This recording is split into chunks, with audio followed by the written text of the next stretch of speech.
السلام عليكم ورحمة الله وبركاته. اللهم صل وسلم على سيدنا محمد. قاعدة كده بقلب في اليوتيوب، لقيت واحدة عمالة تعيط وزعلانة وانها اتطلقت ومش اتطلقت وبتلوم على الناس وكده يعني. شوية فوتها ومشيت كده شوية، لقيت عيلة كده ماسكة في بعضها فضايح ومقطعة في بعضها ومبهدلة بعض.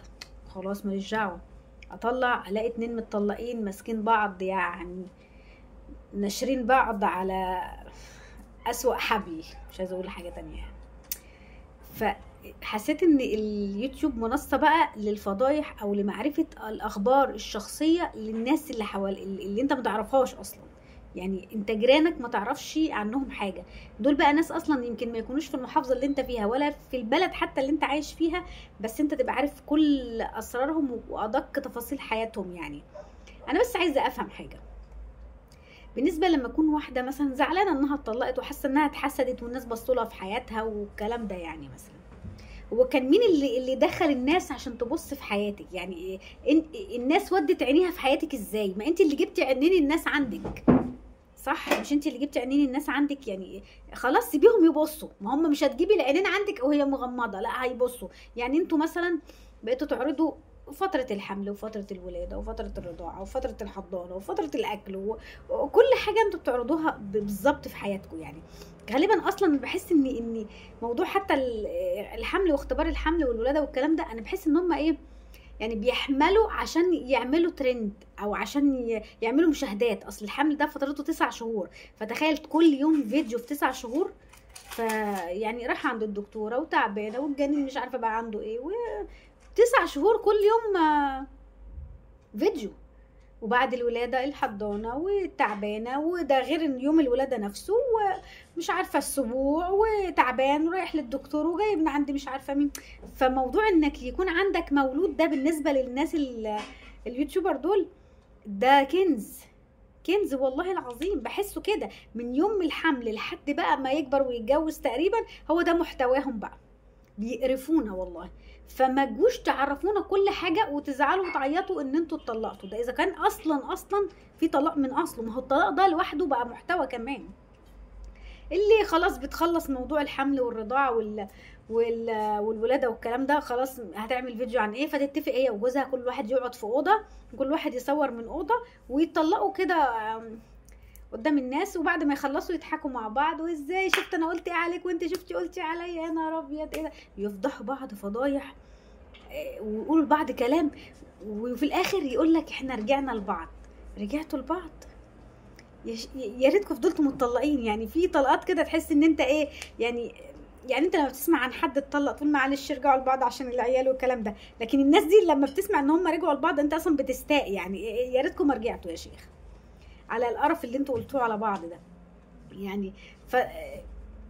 كل حاجة عندكم فيك، واذا كانت حقيقة ما فيهاش تعاطف بالنسبة لي خالص، ولا متهيألي بالنسبة للناس اصلا. يعني الناس هتتعاطف مع حد ازاي؟ يعني مثلا واحد طلع قال لك انا اتطلقت انا ومراتي، ولا هي طلعت تعيط وتقول اتطلقنا واستريحتوا وانتوا حسدتونا وانتوا مش عارفه، يعني مش عارفه مقصود مين اللي حسد يعني. وكان مين اللي قال لكم تعرضوا حياتكم بالتفاصيل المملة يعني قدام الناس؟ ده لو كنتوا اتطلقتوا اصلا، مين اللي قال لكم يعني؟ مين اللي قال لكم تدخلوا عيون الناس في حياتكم عشان زعلانين قوي كده ان انتوا اتطلقتوا يعني اتحسدتوا؟ ولما بتطلقوا تفضحوا بعض فضيحه غريبه كده ليه؟ فضيحه ما تتقالش. ما تخرجوا بالمعروف يعني، ولا انتوا اصلا ما خرجتوش عشان ما فيش معروف اصلا؟ المهم يعني شويه وتلاقي ما مثلا واحد تاني مثلا، ولا واحد تاني عيله بحالها واكله في بعض. اقسم بالله فضايح فضايح فضايح، ده يتكلم على ده ودي تتكلم على ده وده، وسلايف بقى ومش عارفه ايه والكلام ده. ليه هو ليه ما فيش واحد كده يسكت ويقول لا انا مش هتكلم اصلي دي اسرار بيوت مثلا، لا انا مش هتكلم اصلي احنا عيله في بعض ومحدش يتدخل بينا. انا ما بشوفش حد عاقل على اليوتيوب ده خالص الا من رحم ربي يعني. ادام المحتوى بتاع القناه طلع على اساس ان هو شويه نعمل في بعض مقالب، شويه نتحدى بعض في الاكل، شويه اختبار حمل، شويه مش عارفه عمل لي شويه عملت له الحاجات دي كلها لما بتبقى هي دي المحتوى بتاع القناه، اعرف ان الناس اللي بيعملوا المحتوى ده هيقولوا لك كل اسرار بيتهم بالتفاصيل الممله، واحتمال يزودوا من عندهم شويه. يعني هم لما بيقولوا ان هم اتطلقوا ما بيبقوش متطلقين، فدي حته زياده من عندهم. ولما بيفضحوا بعض يمكن الفضايح دي مش حقيقيه، ولما بيرجعوا لبعض هم اساسا ما اعرفش بيطيقوا بعض ازاي بعد الكلام اللي بيقولوه على بعض. بيبقوا مفبركينه مع بعض ومتفقين معاه، متفقين عليه قصدي، على الكلام اللي بيقولوه، ويمكن يكونوا كاتبينه لبعض. يعني هو ممكن يقول لها قولي عليا كذا وهي تقول له قولي عليا كذا، ماشي، بس يعني نظرتهم قدام عينين، يعني بيبصوا في عينين بعض ازاي؟ بس هم اكيد ما عندهمش نظر ولا عندهم دم اصلا، يعني ومفيش رجوله يعني اساسا. المهم ان انا بقيت اقول او احس يعني ان هو المحتوى بتاع القناه لما بيبتدي بشويه اكل كده وفجعه وشويه مقالب مع بعضنا، نبص بقى نخش في تفاصيل البيت اللي هي الاصليه بقى، نخش في كل حاجه كل حاجه. ف لو المحتوى ده يعني فاضح قوي كده، وانتوا بالنسبه لكم عادي، انتوا مش متضايقين يعني من الفضايح عادي كده، بس يعني اعملوا عشان ولادكم بقى. يعني انتوا مش بتفضحوا نفسكم بس، انتوا بتفضحوا عيالكم للاسف بجد. يعني نظره عيالكم ايه في المدارس؟ يعني اللي اصحاب عيالكم بيبصوا لهم ازاي؟ ده انت امك قالت على ابوك كذا، وانت ابوك قال على امك كذا. ايه ده؟ لا بجد والله العظيم. يعني انا مثلا لو انا هعتبر نفسي ان انا في مدرسه مثلا، ومعايا اصحابي من الناس اللي هم ايه، ولاد الناس اليوتيوبر دول اللي هم بيفضحوا بعض دول، انا مش عارفه هبص لهم ازاي، قسما بالله ما عارفه هبص لهم ازاي والله. يعني الولاد دولت يعني في العادي هياخدوا كميه تنمر على القرف اللي بيسمعوه ده، على الام بتقولوا على الاب، والاب بيقولوا على الام، ولا الام والاب زي السمنه على العسل، بس العيله كلها واكله في بعضها، اخوات بقى وسلاف ومش عارفه ايه. ليه طيب؟ ليه انتوا بتعملوا كده ليه والله العظيم؟ لا ويرجعوا يقول لك ايه، يعني هما بقى كله بيتكلم على بعضه دلوقتي. يعني حد يقول لك ايه، ده القناه الفلانيه بتعمل مش عارفه مقالب فيك، اسم الله انت اللي كنت بتعمل مقالب يعني واخده اوسكار، ما هي فيك برضه. يعني مستفزين، كل حياتهم بقت كده علنا عينا بيانا كده قدام الناس، ما عندهمش سر واحد يصونوه، ما فيش. واذا ربنا سترهم، انا بحس ان هم لا، اصل الستر ده ما بيجيبش فلوس، ما بيعملش مشاهدات، ما بيعليش معانا الريتش، فاحنا نعمل ايه؟ لا احنا نفضح احنا. طب ما عندناش حاجه نفضحها، طب ما نخترع حاجه نفضحها، نخترع فضايح في القناه. للاسف بجد بقت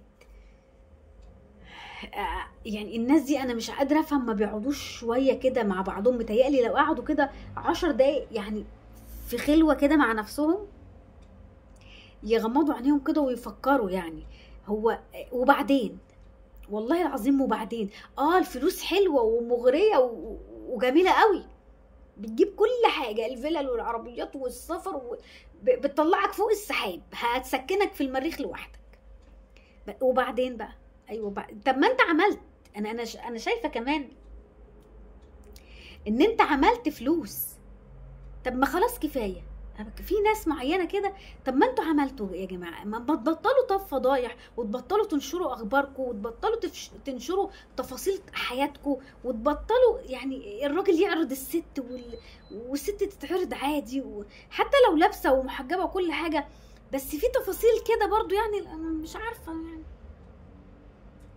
ف يعني ايوه بتجيب فلوس، بس طب ما انتوا خلاص خدتوا فلوس، طب ما انتوا معاكم خلاص، ممكن ايه نخلي المحتوى كده على الهادي عشان برضو ما نمنعش الفلوس اللي بتيجي، بس هتقل شويه مش مشكله، نخلي الدنيا بسيطه يعني. اصل الدنيا مش مضمونه والموت بيجي كده في ثانيه، فاحنا هنروح لربنا بايه طيب؟ رايح له بايه؟ انت كان معاك فلوس كتير قوي وبصراحه اتبرعت، يا ده انت مش هو ده كل اللي انت هتروح بيه لربنا على فكره يعني. اصل في ناس فاكره قوي، يعني هو كل تفكيرها وكل دماغها ان هي بتطلع صدقات، فهو ده هو ده الجنه وخلاص كده بالنسبه لهم. بس لا، ما هو انت طلعت صدقات عشان معاك فلوس كتير قوي، فانت متهيألي مش هو ده المقياس، انك او حسبتك غلط يعني. ما انت بتعمل حاجات تانية غلط هتمحي لك كل الصدقات دي، ولا ايه؟ فنخف شوية يعني على بيوتنا، نخليها بيوت كده مقفولة، مش بيوت كده ما فيهاش حيطان، انت عايش كده في الشارع، كل حاجة عارفين عنكم، كل حاجة، كل فضايحكم، وللاسف ما بقوش يقبلوا لبعض كلمه، كل واحد عايز يبقى اعلى من التاني، كل واحد عايز يبقى قناته احسن من التانيه، اللي يدعي على بعض واللي يفضح بعض واللي يخشوا في اعراض. الدنيا بقت بايظه قوي قوي والله العظيم. يوتيوب بقى، تيك توك، كلها بوظان، اقسم بالله بقت بايظه بوظان. يعني احنا ربنا يكون في عوننا، ده احنا هنتحاسب حساب. ربنا يسلم والله العظيم، ربنا يحفظنا يا رب. احفظ لي اولادي يا رب واسترهم يا رب، احفظهم واسترهم اولادي، امين يا رب العالمين. ربنا يثبتنا على ديننا، ربنا يحسن ختامنا جميعا، ربنا ينصر اخواتنا المستضعفين في كل مكان، امين يا رب العالمين. وصلى الله وسلم على سيدنا محمد وعلى اله وصحبه اجمعين، والسلام عليكم ورحمه الله وبركاته.